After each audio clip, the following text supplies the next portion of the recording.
මාළු ටැංකියේ ඉන්න මාළුවාගේ ලෝකෙ මොකද්ද කියන්නකෝ? වතුරේ අරෙත් යනවා මෙහෙත් යනවා, මාළුච්චියෙක් පිටිපස්සේ යනවා, කන දේවල් කනවා, දියසෙවිල් කනවා. ඕක නේද මාළුවාගේ ලෝකේ? මාළුවට මැරෙනකොට මාළුවාගේ ලෝකෙන් වෙන දෙයක් මතක් වෙයිද? නෑ, ඒක විතරයි මතක් වෙන්නේ. එක්කෝ වතුර, නැත්තම් පිටිපස්සෙන් ගිය මාළුන්ගේ ස්ත්‍රී සතේ, නැත්තම් ගොදුර. ඕක තමයි මැරෙනකොට මතක් වෙන්නේ.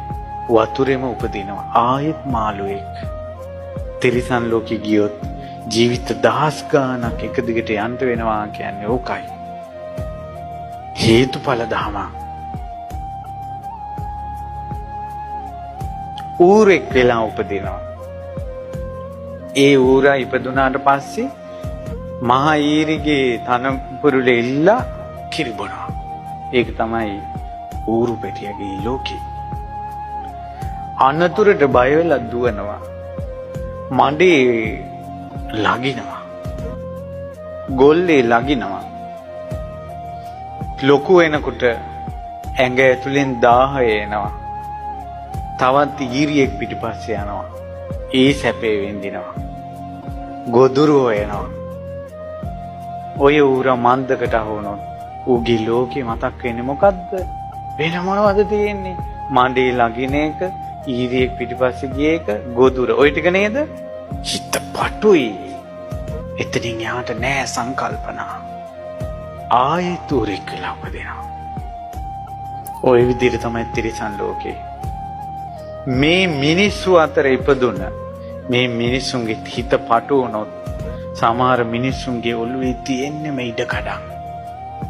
එතනින් යාට ඔළුව වැඩ කරන්නේ නැහැ.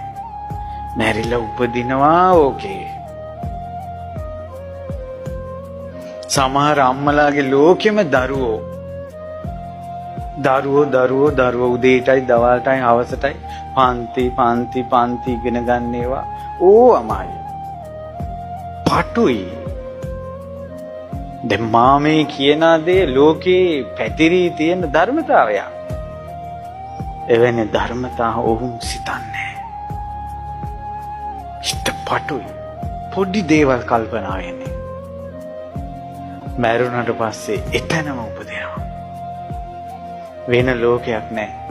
අප්පෝ පෙරේත ලෝකවල විස්තර. ඒ කියන්නේ මම මෙහෙම උදාහරණයක් කියන්නම්. ඔන්න තරුණ පුතෙක් ඉන්නවා. තරුණ දුවෙකුට ආදරයක් ඇති වෙනවා.